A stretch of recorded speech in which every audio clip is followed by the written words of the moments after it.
I'm not for sale, even if the whole world is on sale. The turkey was still frozen solid when I realized my wife had played me for a fool.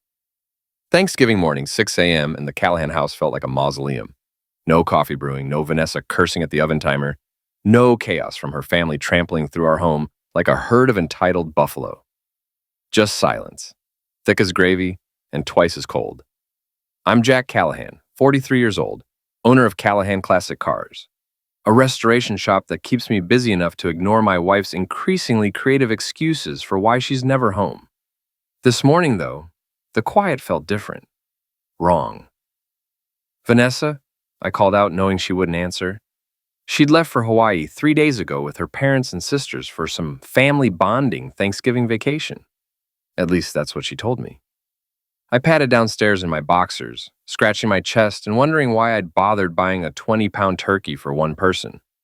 The kitchen looked pristine, too pristine. Vanessa's usual clutter of protein shake bottles and yoga mats was gone. Her coffee maker sat unplugged, cold as our marriage. My phone buzzed. Text message from an unknown number. Enjoy the leftovers, Jack. C. Who the hell was C? Something twisted in my gut that had nothing to do with hunger. I climbed the stairs 2 at a time, heading for our bedroom. Vanessa's walk-in closet stood half empty, but that made sense if she'd packed for a week in Hawaii. What didn't make sense was the suitcase hidden behind her winter coats. I dragged it out, unzipped it. Inside, bikinis, sundresses, sandals, all the Hawaii clothes she'd supposedly packed. All of them. Still folded, still tagged, still reeking of department store. Son of a witch. My hands shook as I rifled through the suitcase.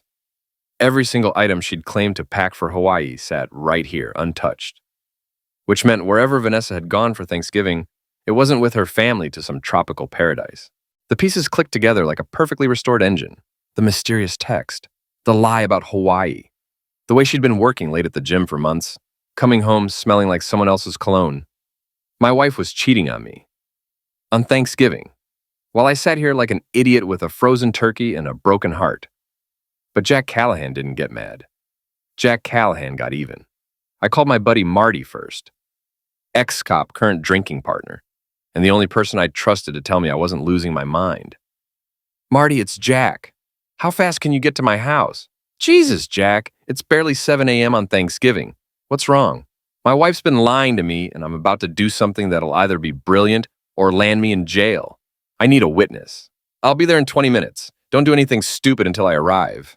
Next call, Channel 7 News. Amazing how eager reporters get when you mention a human interest story about a local businessman turning his home into something special for the holidays. This is Jack Callahan from Callahan Classic Cars. I've got a story for you about Thanksgiving generosity that your viewers will love. Can you have a crew here by 10 a.m.? The reporter, some eager kid named Jessica, practically salivated through the phone. Absolutely, Mr. Callahan. What's the story? Let's just say I'm giving away everything I own to families in need. Everything. It'll make great television. By 9 a.m., I had 3 news crews, a charity truck, and half the neighborhood gathered outside my house. Marty stood beside me, shaking his head but grinning. You're either a genius or completely insane, he muttered. Why not both? The cameras rolled as I opened my front door and gestured grandly. Ladies and gentlemen, welcome to the Callahan Thanksgiving giveaway. Everything you see, furniture, clothes, kitchen appliances, decorations, is going to families who need it more than we do. Jessica, the reporter, thrust her microphone at me. Mr. Callahan, what inspired this incredible act of generosity? I smiled my most charming smile. Well, Jessica, my wife and her family taught me that the true spirit of Thanksgiving is sharing what you have with others. They're spending the holiday in Hawaii, spreading their own brand of joy, so I thought I'd follow their example right here at home. The crowd ate it up. Volunteers swarmed through my house, loading everything onto trucks. Vanessa's precious antique dining set, gone to a single mother with 3 kids, her designer clothes, distributed to a women's shelter. Her collection of expensive yoga equipment, donated to the local community center. I kept only my office, my tools, and my clothes. Everything else, every trace of Vanessa and her family, disappeared into the hands of grateful families who actually deserved it. The best part? I filmed every second of it, posting updates to social media with hashtags like hashtag Thanksgiving generosity and sharing is caring. Within hours, the story had gone viral. My phone started buzzing with missed calls around noon. Vanessa's number, her mother's, her sister's. I ignored them all, too busy watching my house transform from a shrine to my wife's materialism into something clean and purposeful. By evening, the house stood empty except for the essentials.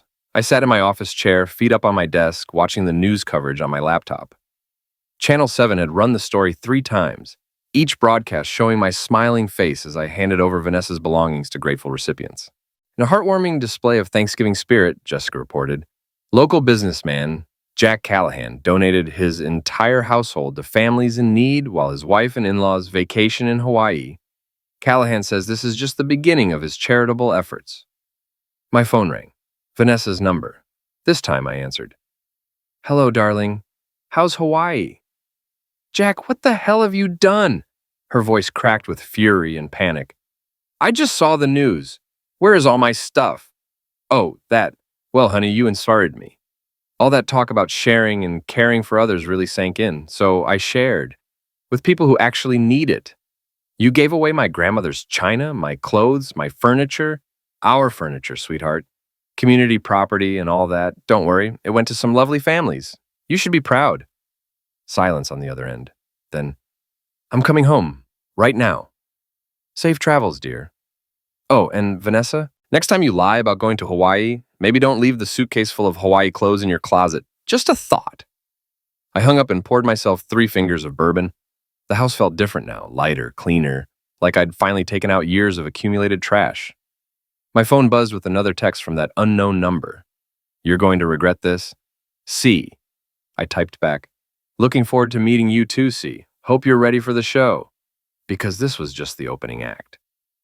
Vanessa came home like a hurricane in designer heels.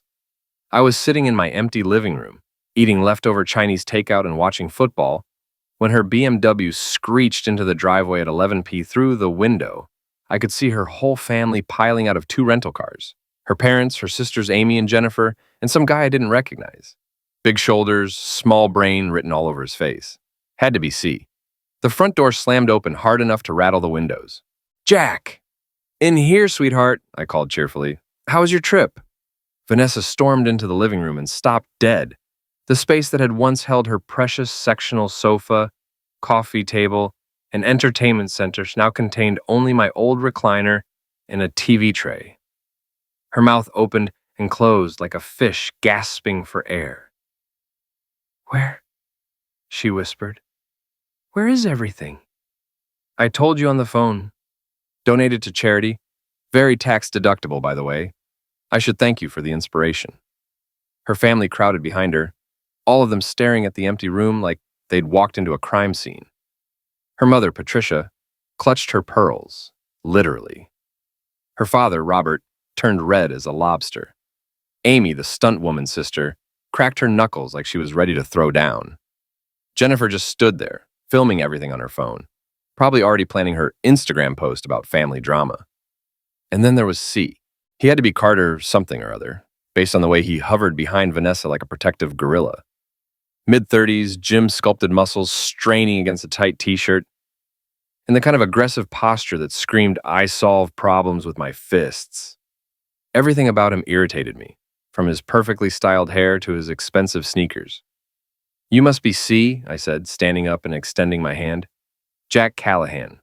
I've heard so much about you. Carter's eyes narrowed. He ignored my hand.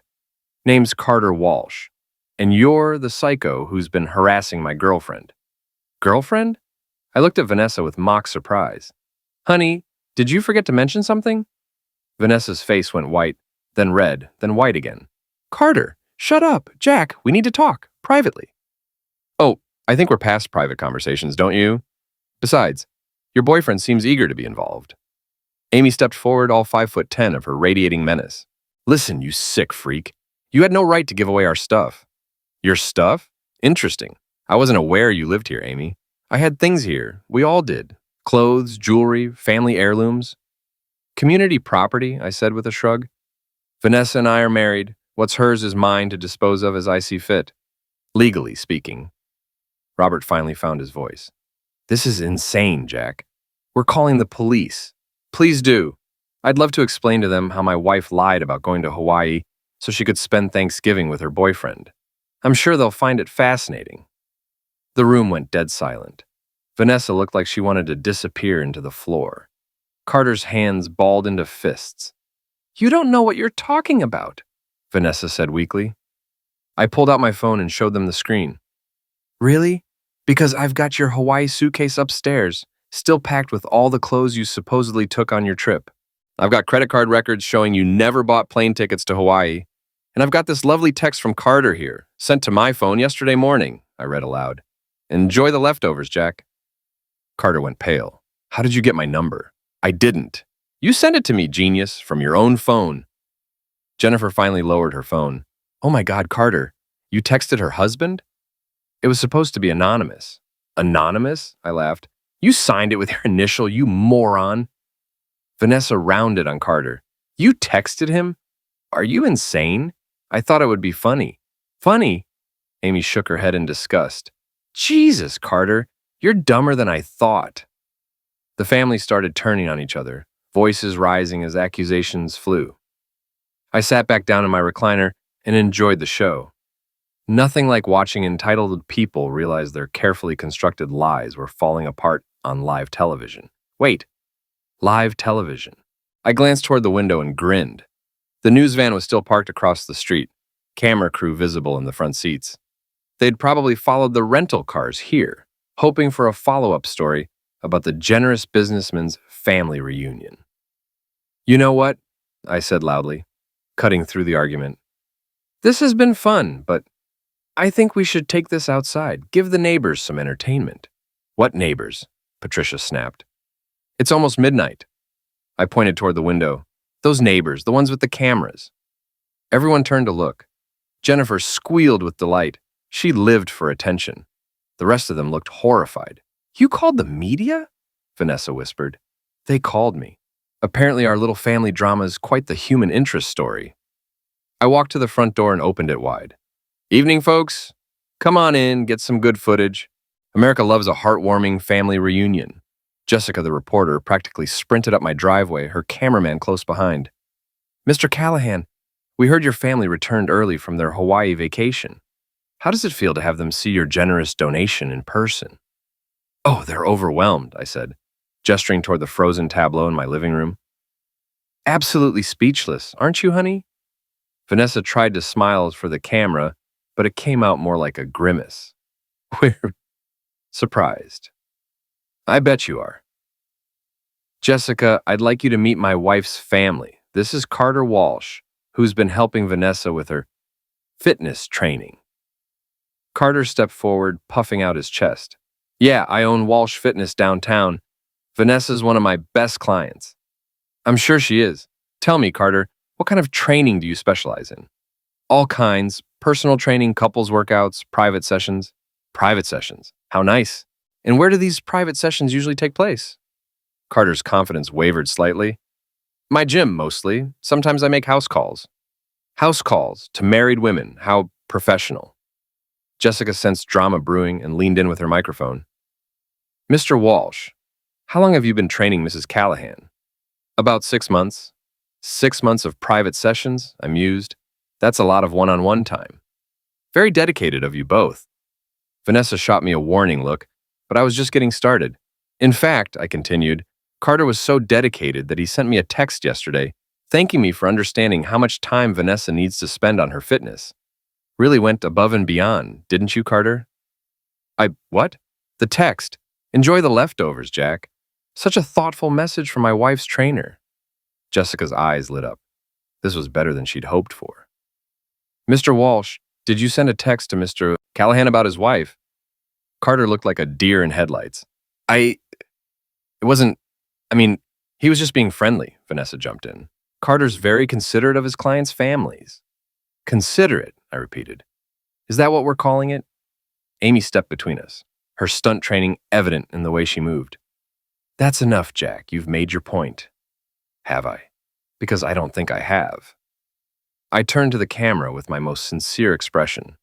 You see, folks, This whole donation drive started because I wanted to honor the spirit of giving that my wife and her family represent. They taught me that sometimes you have to let go of material possessions to find what really matters. And what's that, Mr. Callahan? Jessica asked. Truth, I said simply. The truth about who people really are when they think nobody's watching. The silence stretched out like a taut wire. Vanessa looked sick. Carter looked confused. The family looked trapped. And I looked like the most reasonable man in Massachusetts. Well, Jessica said finally, this has been quite an enlightening evening. Thank you for sharing your family's Thanksgiving story with our viewers. After the news crew left, the real fireworks began. You fool, Vanessa hissed. You set us up. I set you up? Sweetheart, you set yourself up the moment you decided to lie to me about Hawaii so you could play house with Captain Biceps over there. Carter stepped forward, all aggression and wounded pride. Watch your mouth, old man. Or what, you'll text me another threatening message? I'll do more than text. Carter, don't, Amy warned. He's baiting you. Smart girl, too bad her sister wasn't as bright. You want to know the truth, Jack? Vanessa's voice shook with rage. Fine. Yes, I was with Carter. Yes, we went away together. And yes, I'm happier with him than I've ever been with you. There we go. Honesty. Feels good, doesn't it? You're pathetic. A sad, bitter man who can't accept that his wife found someone better. Better? I laughed. Honey, you traded down so far you hit bedrock. At least I never sent anonymous texts to your boyfriend's husband. That was an accident, Carter protested. Was sleeping with my wife an accident too? He took a step toward me, fists raised. I didn't move. Go ahead, I said quietly. Hit me. Right here in front of her whole family. Show everyone what kind of man you really are. Amy grabbed Carter's arm. Don't. He's trying to provoke you.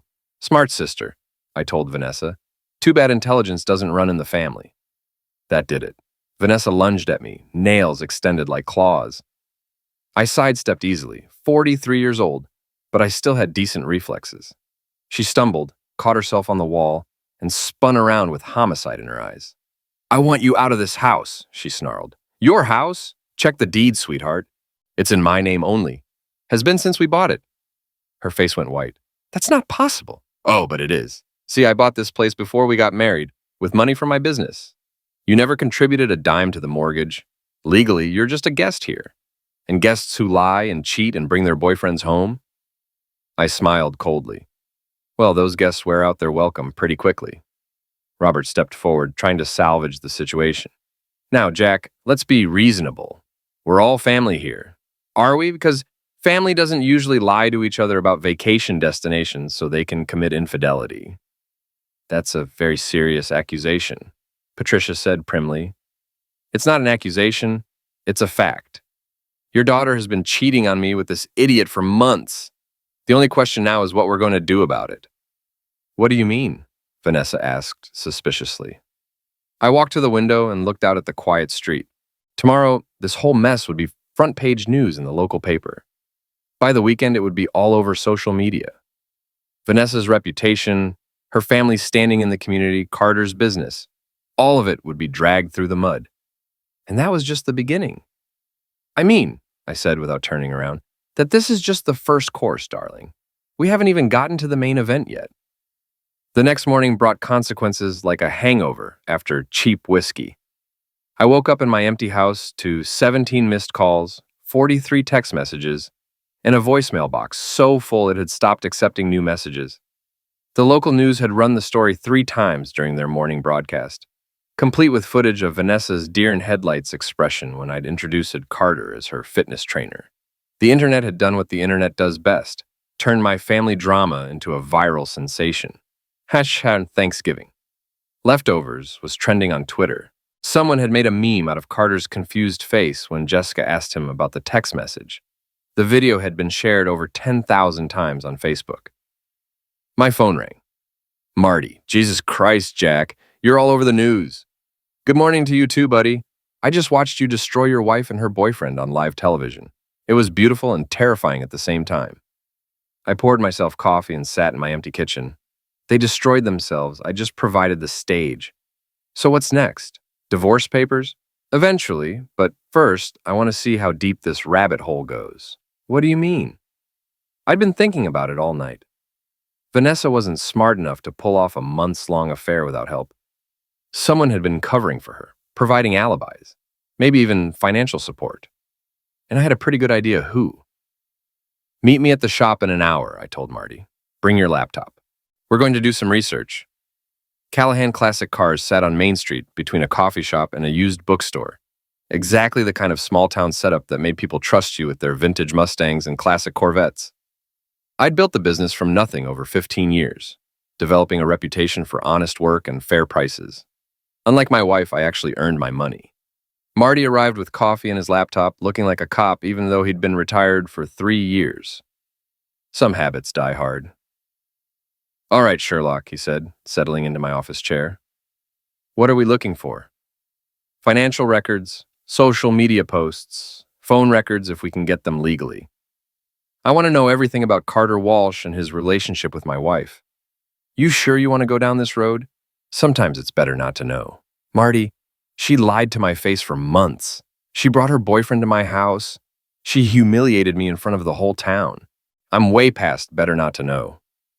He cracked his knuckles and opened the laptop. "All right, let's see what Mr. Universe has been up to." It didn't take long to find Carter's social media profiles. The man documented his life like he was running for office.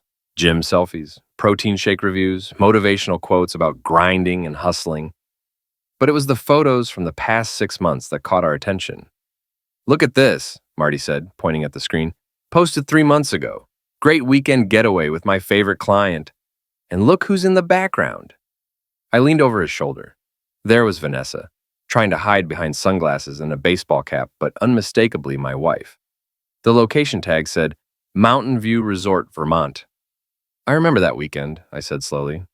"She told me she was at a yoga retreat with her sister." "Which sister?" "Amy said they were working on some stunt choreography project." Marty scrolled through more photos. "Here's another one. Beach day with the crew. 2 months ago." Same story. Vanessa in the background, trying to stay out of frame but not quite managing it. The location tag said, "Hampton Beach." "She told me that was a family reunion." I said, feeling my anger build. "Said her cousin was getting married." "Your wife's not very good at this whole secret affair thing." "No, but she had help." We found the smoking tool in Amy's Instagram account. Amy Morrow, stunt woman and professional liar, had been posting cover stories for months. Photos of girls' weekends that Vanessa had supposedly attended, tagged at locations where she'd never been. Yoga retreats, spa days, family gatherings, all carefully constructed alibis. "She's been running interference," Marty observed, providing fake evidence for Vanessa's whereabouts, and probably enjoying every minute of it. Amy never liked me. Why not? Because I see through her tough girl act. She's just as shallow as the rest of them, but she hides it behind all that physical fitness nonsense. My phone buzzed with a text from an unknown number. Different from Carter's, but the tone was familiar. "Stop digging or you'll regret it. Some secrets are better left buried." I showed Marty the message. He frowned. "That's not Carter. Writing style's too sophisticated." "Amy?" "Maybe, or Jennifer, or hell, could be your mother-in-law. You've managed to piss off the whole family." I typed back, "The only thing I regret is not digging sooner. Keep the threats coming. They'll look great in court." Within minutes, my phone rang. "Vanessa, Jack, we need to talk." "I'm listening. Not over the phone. Meet me somewhere neutral. The coffee shop next to your garage." "Why would I do that?" "Because if you don't, I'm going to make your life very difficult." I laughed. "Sweetheart, you already made my life difficult. Now I'm returning the favor." "I'm serious, Jack. Meet me in an hour or you'll be sorry." She hung up before I could respond. Marty looked at me expectantly. "Well, she wants to meet. Probably thinks she can manipulate me into backing down. Are you going?" I thought about it. Vanessa was desperate, which meant she was dangerous.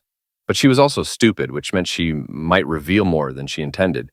"Yeah, I'm going, but I'm bringing insurance." "What kind of insurance?" I pulled out my phone and opened the voice recorder app, the kind that holds up in court. The coffee shop was crowded with the usual Friday afternoon mix of college students, retirees, and people pretending to work on their laptops. I chose a table near the window where Marty could see me from the garage, ordered black coffee, and waited. Vanessa arrived 10 minutes late, looking like she hadn't slept. Her usually perfect makeup was smudged, her hair pulled back in a messy ponytail. She'd traded her designer workout clothes for jeans and a sweater, probably the only things she had left after yesterday's donation drive. "You look terrible," I said as she sat down. "Thanks to you. Thanks to your choices, sweetheart. I just made sure everyone could see them clearly." She leaned forward, lowering her voice. "You want to play games, Jack? Fine. But you're not going to like how this ends." "Is that a threat?" "It's a promise. You think you're so smart, but you have no idea what you're dealing with." I kept my expression neutral, letting the phone in my pocket record every word. "Enlighten me. Carter has friends, dangerous friends. People who don't like it when someone messes with their business. What business would that be?" She caught herself, realizing she'd said too much. "Nothing. Forget it. No, I'm curious. What kind of business is Carter really in? Because I looked up his gym, and the numbers don't add up. Place like that in this economy should be struggling. But he's driving a brand new BMW and wearing $1,000 watches." Vanessa's face went pale. "You don't know what you're talking about, don't I? See, I've been thinking about your boyfriend's lifestyle. Expensive car, designer clothes, that fancy apartment downtown, all on a gym owner's salary. Either he's the world's best personal trainer, or he's got income streams you didn't mention." "Jack, stop." And then there's the way he reacted when I mentioned his text message. Not embarrassed, scared, like he was worried about more than just looking stupid on television. "You need to drop this, now." I leaned back in my chair, studying her face. "What's Carter really into, Vanessa? Pills, gambling, something worse?" She stood up abruptly, knocking over her untouched coffee. "I'm warning you, Jack. Stay away from Carter. Stay away from all of us, or you'll be sorry." "Another threat? It's not a threat. It's advice from someone who actually gives a damn about your safety." She turned and walked toward the door, then stopped and looked back. "You think you won yesterday," she said quietly, "but all you did was paint a target on your back. Carter's not the kind of man who forgives and forgets." After she left, I sat in the coffee shop for another hour, thinking. Vanessa's warnings had the ring of genuine fear, which meant Carter Walsh was more than just a cheating boyfriend with poor impulse control. I walked back to the garage, where Marty was waiting with his laptop and a grim expression. "Find something?" I asked. Maybe. Carter Walsh has been arrested twice in the past 5 years. Both times the charges were dropped, but the pattern's interesting. "What kind of charges?" "Attack and battery. Both cases involved men who allegedly owed money to Carter's business associates." I felt a chill run down my spine. "So he's muscle for hire. Looks like it. And if your wife's been sleeping with him for 6 months, she knows exactly what kind of man he is. Which means she's been lying about more than just the affair." My phone buzzed with another text, this time from Carter's number. "Last warning, back off or face the consequences." I showed Marty the message. He shook his head. "Jack, maybe you should listen to them. If Carter's connected to serious people, then what? I pretend none of this happened? Let them get away with it? I'm just saying, revenge isn't worth getting hurt over." I thought about that for a long moment. Marty was probably right. The smart thing would be to file for divorce, divide the assets, and move on with my life. But I'd never been particularly smart when it came to backing down from a fight. "You know what, Marty? I've spent 15 years being the reasonable one, the understanding husband, the guy who doesn't make waves.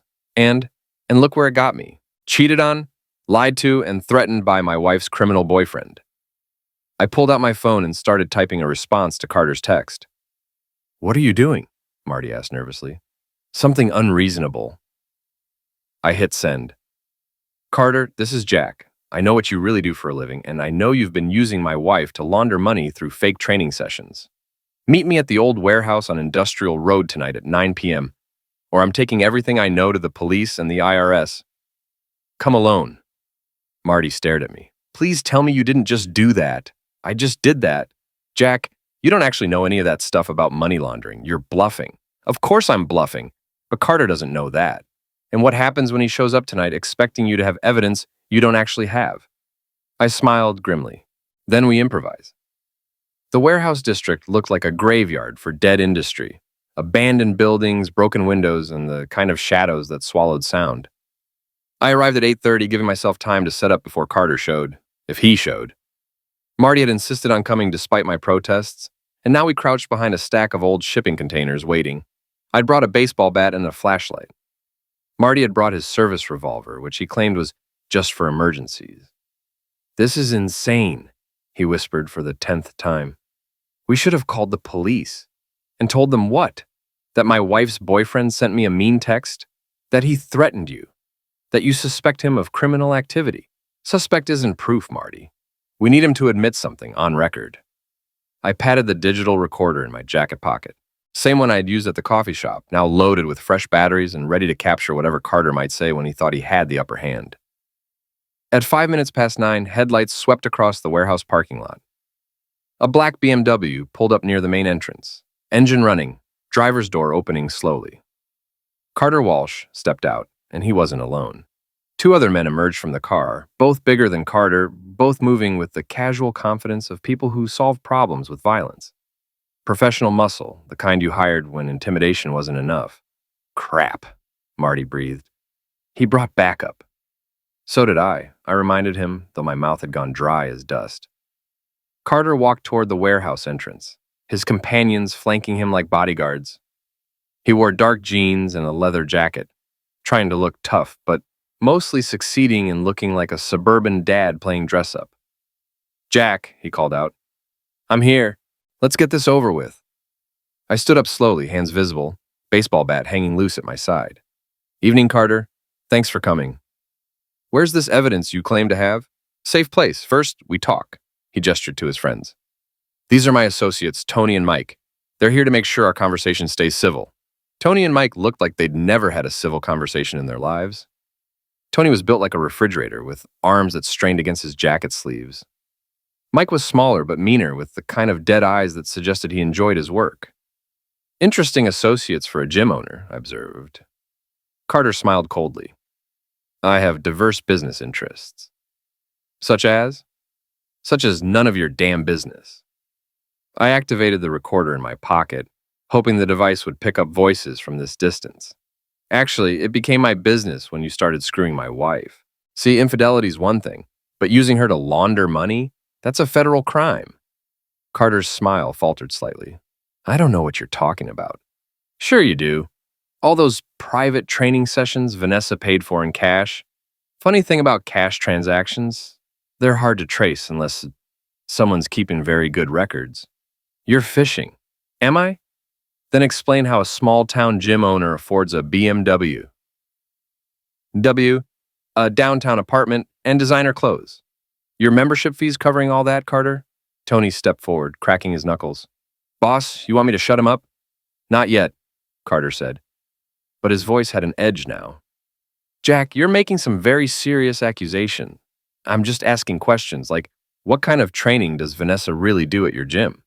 Because I checked her credit card statements, and she's been paying you $3,000 a month for the past 6 months. That's some expensive fitness advice." Carter's face darkened. "Your wife pays for premium services." "I bet she does." "Question is, what services exactly?" "Personal training, nutrition consulting, lifestyle coaching." "Lifestyle coaching," I repeated. "That what we're calling it now?" Mike laughed, a sound like gravel in a cement mixer. "This guy's got balls, I'll give him that." "Unfortunately, he's also got a big mouth," Carter said. "Jack, here's what's going to happen. You're going to forget whatever you think you know about my business. You're going to stop harassing my girlfriend, and you're going to disappear quietly into whatever pathetic life you had before yesterday. Or what? Or Tony and Mike will help you understand why that's your best option." I gripped the baseball bat tighter. "You know, Carter, I was hoping you'd be smarter than this. Threatening me in front of witnesses, bringing muscle to intimidate a civilian, really not the kind of behavior that screams innocent gym owner." "What witnesses?" Carter looked around the empty parking lot. "I don't see any witnesses." That's when Marty stepped out from behind the shipping container, service weapon drawn but pointed at the ground. "Evening, gentlemen. Marty Sullivan, retired Massachusetts State Police. And you're all under citizen's arrest for making terroristic threats." Tony and Mike both reached inside their jackets, but Marty's tool came up faster than either of them could draw. "Hands where I can see them, boys. Nice and slow." "You're a cop?" Carter's voice cracked slightly. "Retired cop. which means I know exactly how this kind of thing plays out in court. Conspiracy to commit attack, criminal intimidation, possibly racketeering if Jack's right about your business activities. This is bullcrap, Mike snarled. We didn't do anything. You brought weapons to intimidate a civilian.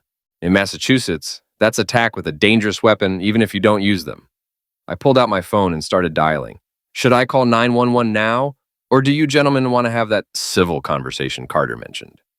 Carter looked trapped, his carefully constructed tough guy image crumbling like wet cardboard. What do you want? The truth.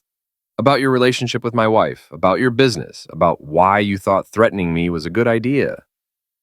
And if I tell you, then maybe we can work something out that doesn't involve Tony and Mike here, explaining to a judge why they were carrying concealed weapons without permits. Tony shifted nervously. Boss, maybe we should just go. Nobody's going anywhere, Marty said firmly. Not until we get some answers. Carter looked at his associates, then at me, then at Marty's tool. The mathematics of the situation were pretty clear. Fine, he said finally. What do you want to know? Start with the money. Where does it really come from? Carter was quiet for a long moment, weighing his options. Finally. I run book for some guys in Boston. Sports betting mostly, some other games. Illegal gambling. Gray area gambling. And Vanessa? She helps me move money. Her trainer payments are legitimate on paper. She actually does work out at my gym. But the amounts are inflated to clean cash from the betting operation. I felt something cold settle in my stomach. So she's not just cheating on me. She's helping you commit crimes. It's not that simple. Sounds pretty simple to me. You're a bookie, she's your money launderer, and you're both using my marriage as cover. Jack, your wife came to me. She knew what I was, knew what I did, and she wanted in. Said she was tired of being married to a small-town mechanic with no ambition. The words hit like a physical blow. She said that? Her exact words were, Jack's a good man, but he's small. I want something bigger. Tony and Mike were looking increasingly uncomfortable with the direction of the conversation. Criminals, apparently, had more loyalty than cheating wives. How long? I asked. How long what? How long has she been planning this? The affair, the money laundering, all of it. Carter hesitated. About a year, maybe longer. A year. I felt something break inside my chest. She's been planning to leave me for a year. Look, Jack, I'm sorry, but you asked for the truth. Yeah, I did. I looked at Marty, who was still keeping Tony and Mike covered. You getting all this? Every word. I pulled out the digital recorder and showed it to Carter. So am I. His face went white. You recorded this conversation? Every single word. Your confession to running an illegal gambling operation. Your admission that my wife has been helping you launder money. Your threats against me. All of it. That's entrapment. No, that's evidence. Entrapment would be if I were a cop trying to get you to commit a crime. I'm just a civilian recording a conversation in a public place. You son of a witch. Actually, my mother was a saint. Unlike your girlfriend. Carter lunged at me, but Marty's voice stopped him cold. Don't even think about it. Hands behind your head, all three of you. You can't arrest us, Mike protested. You're retired. Citizen's arrest is legal in Massachusetts. And I've got plenty of active duty friends who will be happy to come collect you. I was already dialing 911. Yes, I'd like to report a criminal conspiracy and terroristic threats. We're at the old Morrison warehouse on Industrial Road. We have 3 suspects in custody and recorded evidence of their crimes. As we waited for the real police to arrive, I thought about Vanessa, about the woman I'd married, who'd apparently been planning my destruction for over a year, about the life I'd thought we were building together, which had been nothing but an elaborate lie. Carter must have seen something in my expression because he looked genuinely worried for the first time all evening. Jack, what are you going to do about Vanessa? What do you mean? She's not just my girlfriend, she's my business partner. If I go down for this, she goes down too. Good. You'd really send your own wife to prison?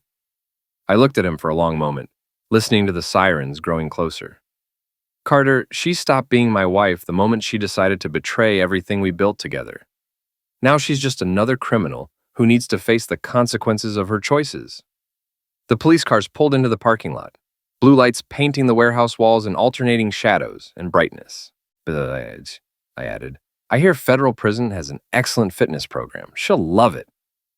The next 72 hours passed in a blur of police interviews, lawyer consultations, and media attention that made my Thanksgiving donation story look like a small-town church social.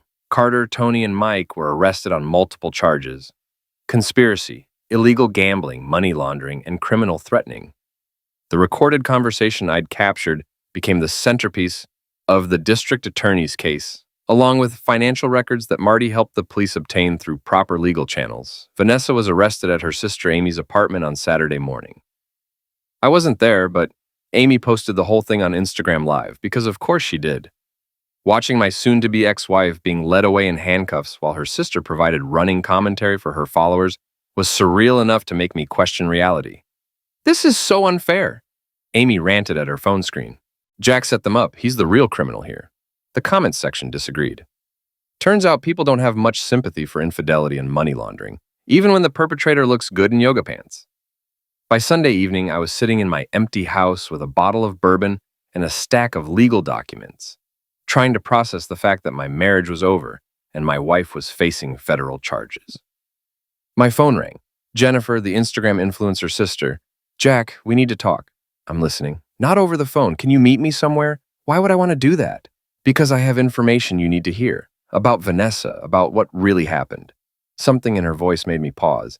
Jennifer was usually the flightiest of the three sisters, more concerned with her follower count than anything resembling reality.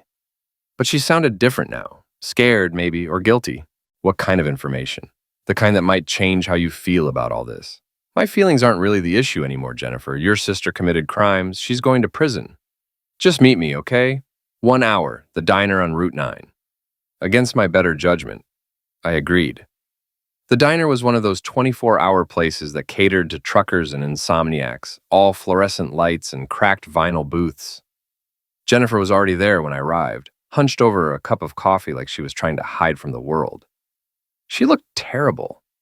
Her usually perfect makeup was smudged, her designer clothes wrinkled, her phone, normally an extension of her hand, sitting face down on the table, ignored.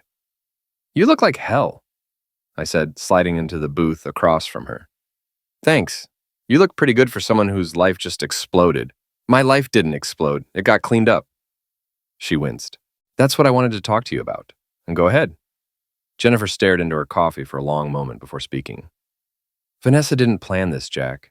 The affair, the money laundering, none of it was her idea." "Whose idea was it?" "Mine." I felt like I'd been punched in the stomach. "What?" "I introduced her to Carter. I knew what he was, what he did. And I thought," she trailed off, unable to meet my eyes. "You thought what?"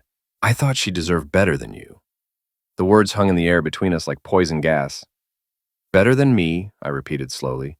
"You're a good man, Jack, but you're ordinary. Small-town mechanic, modest income, simple dreams. Vanessa wanted more, so you introduced her to a criminal. I introduced her to someone who could give her excitement, adventure, money. And the fact that he was married didn't matter?" Jennifer looked confused. "Carter's not married." "No, I am, was. Your sister was married to me." She flinched. "I know, but you two weren't happy." "Says who?" "Says Vanessa. She told me you'd grown apart, that you barely talked anymore, that she felt trapped in a boring life with a boring husband." I thought about that. It was true that Vanessa and I had been distant for the past year, but I'd attributed it to stress from her new fitness obsession and my busy schedule at the shop. I'd never imagined she was planning my destruction. "So you decided to help her cheat." "I decided to help her find happiness by destroying our marriage, by showing her what she was missing." I stared at Jennifer, trying to understand how someone could rationalize betraying their sister's husband while claiming to help her. "And the money laundering? Was that your idea too?" "That was Carter's, but I encouraged Vanessa to go along with it." "Why?" "Because it was easy money, because it was exciting, because it made her feel important. Important enough to risk federal prison." Jennifer started crying then, quiet tears that she didn't bother to wipe away. "I didn't think it would go this far. I thought you'd never find out, or that if you did, you'd just divorce her quietly and move on. Instead, I fought back. Instead, you destroyed everything." I leaned back in the booth, studying Jennifer's tear-streaked face. "Let me get this straight. You orchestrated my wife's affair, encouraged her to commit federal crimes, and helped her lie to me for over a year. And now you're upset because there were consequences? I'm upset because my sister's going to prison. Your sister made her choices, Jennifer, just like you made yours. What's that supposed to mean? I pulled out my phone and placed it on the table between us. The voice recorder app was running. It means you just confessed to conspiracy to commit infidelity, accessory to money laundering, and criminal conspiracy.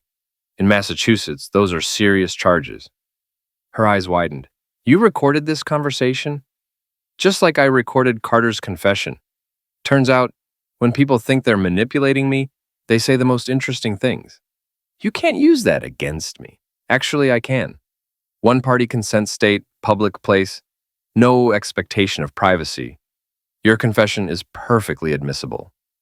Jennifer looked like she might throw up. Jack, please. I was trying to help my sister. No, you were trying to destroy my marriage because you thought I wasn't good enough for your family. Well, congratulations. Mission accomplished.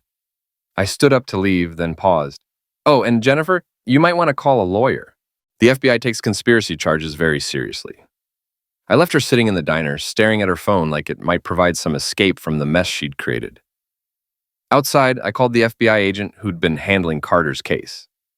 Agent Morrison, it's Jack Callahan. I have another recording you're going to want to hear. The next morning brought news that Jennifer Morrow had been arrested at Logan Airport, trying to board a flight to Mexico. Apparently, the prospect of federal charges had motivated her to attempt a very poorly planned escape. Amy, the stunt woman's sister, was picked up that afternoon at her apartment. Turns out she'd been more than just a provider of fake alibis. She'd been helping Carter collect debts from his gambling clients, using her physical training to intimidate people who couldn't pay. By Tuesday, the entire Morrow family was either in federal custody or under investigation. Vanessa's parents, Patricia and Robert, were cooperating with authorities in exchange for immunity, claiming they'd known nothing about their daughter's criminal activities. I didn't believe them, but I also didn't care enough to pursue it. Wednesday morning, I reopened Callahan Classic Cars for Business. The media attention had actually been good for the shop. Apparently, people liked the idea of supporting a small business owner who'd stood up to criminals and cheaters. I was under the hood of a 1967 Camaro when Marty walked in with coffee and donuts. How you holding up? He asked. Better than expected, you? I feel like I just lived through a very strange movie. The kind where the good guys win, the kind where there aren't really any good guys, just people making bad choices and facing the consequences. I thought about that while I worked. Marty was probably right. I wasn't a hero. I was just a man who'd gotten angry enough to fight back when his life was destroyed. Vanessa wasn't a villain. She was a woman who'd made terrible choices because she wanted more than what she had. But consequences were consequences, regardless of motivation. My phone buzzed with a text from an unknown number. Jack, this is Vanessa. They're letting me make one call before sentencing. I wanted to say, I'm sorry.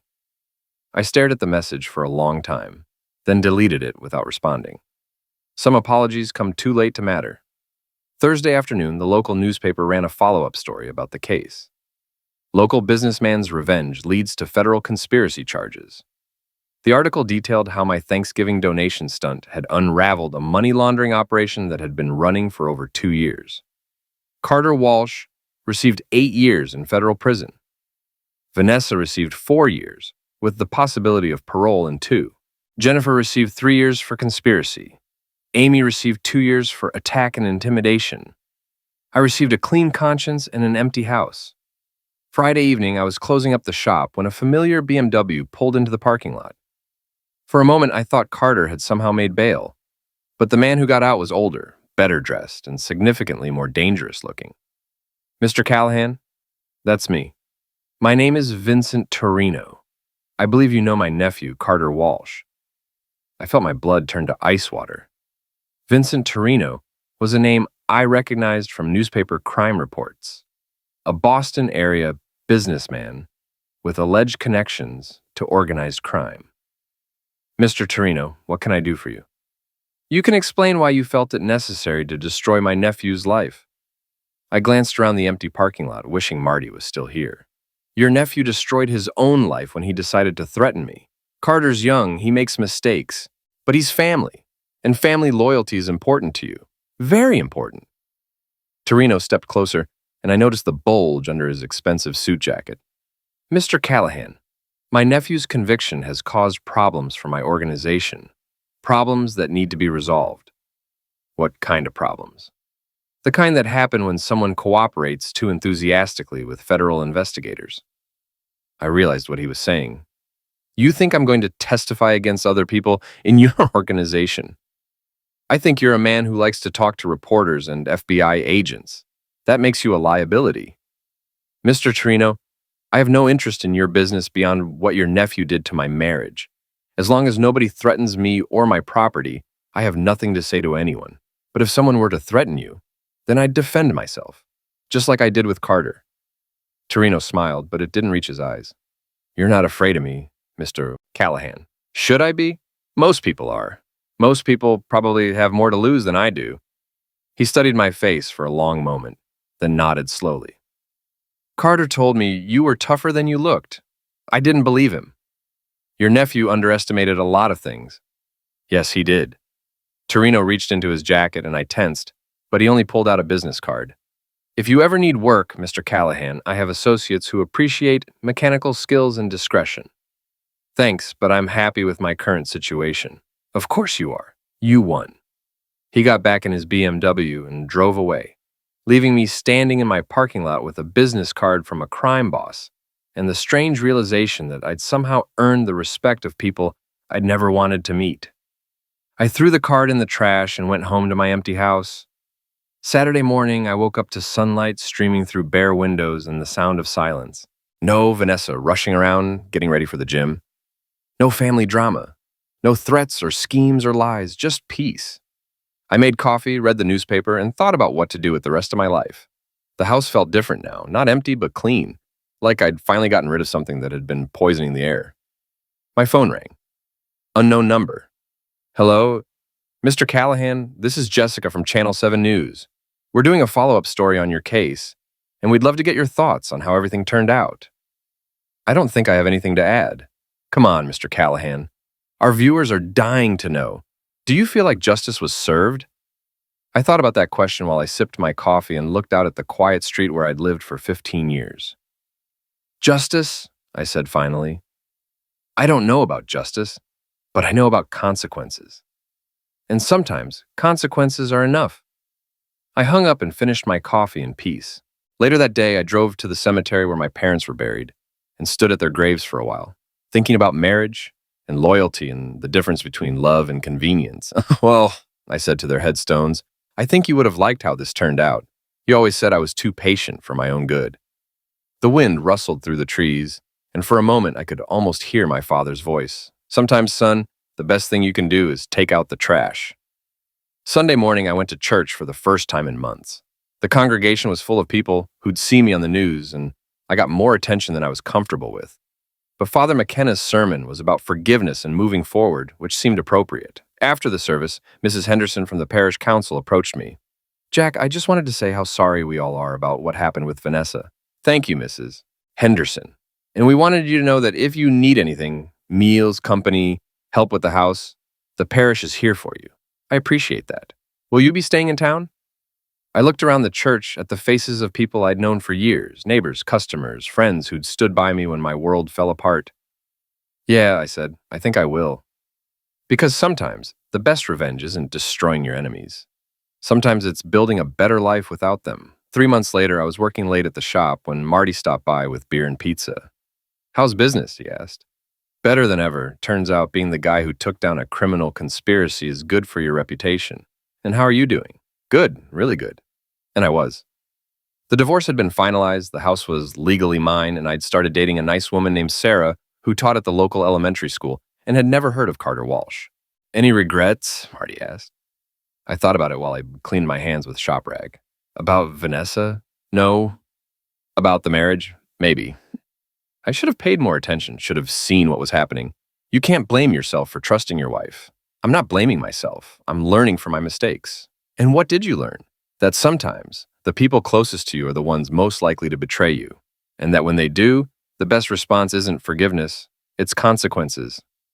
Marty raised his beer bottle. To consequences. To consequences. We drank to that, and to friendship, and to the strange satisfaction that comes from watching justice prevail over stupidity. 6 months after that, I got a letter from Vanessa in federal prison. She wanted to apologize, to explain, to somehow make things right between us. I read the letter once, then fed it into the shop's paper shredder. Some chapters of your life are meant to stay closed. A year later, Callahan Classic Cars had expanded into the building next door, and I'd hired 2 full-time mechanics to help with the increased business. The Thanksgiving donation story had become local legend, and people still brought it up when they wanted to compliment my character. I never corrected them. Let them think I was generous instead of vengeful. The truth was more complicated, but the results were the same. On a warm spring evening, I was closing up the shop when a young woman approached me. She looked nervous, like she was working up courage to speak. "Mr. Callahan?" "That's me." "My name is Lisa Walsh. Carter Walsh was my brother." I felt my defenses go up immediately. "What can I do for you, Miss Walsh?" "I wanted to thank you." That wasn't what I'd expected. Thank me? For stopping him.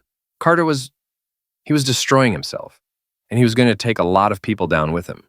What you did, exposing him, getting him arrested, it probably saved his life. I wasn't trying to save anyone. I was trying to protect myself. I know, but sometimes the right thing happens for the wrong reasons. She handed me an envelope. "He asked me to give you this. He's been clean for 8 months now, going to meetings, working in the prison library. He says prison was the best thing that ever happened to him." After she left, I sat in my office and opened the envelope. Inside was a single sheet of paper with a short message written in careful handwriting.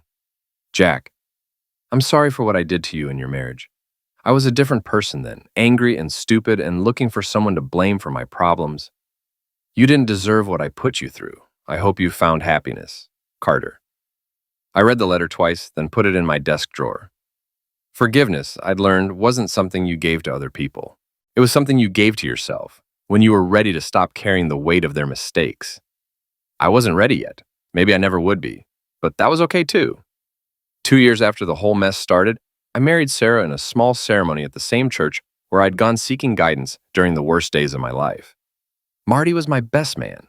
The congregation was full of people who'd supported me through the divorce and the trials and the slow process of rebuilding my life. There was no drama, no last-minute revelations, no uninvited guests trying to disrupt the proceedings. Just 2 people who'd found each other after their previous lives had fallen apart, promising to build something better together. During the reception, someone asked if I ever thought about Vanessa, if I wondered how she was doing in prison. "No," I said honestly, "I don't." Because the best revenge, I discovered, wasn't making your enemies suffer. It was forgetting they ever existed. 5 years later, I was a different man living a different life. Callahan Classic Cars employed 12 people and had a 6-month waiting list for restoration work. Sarah and I had bought a bigger house and were talking about starting a family. The events that had destroyed my first marriage felt like something that had happened to someone else.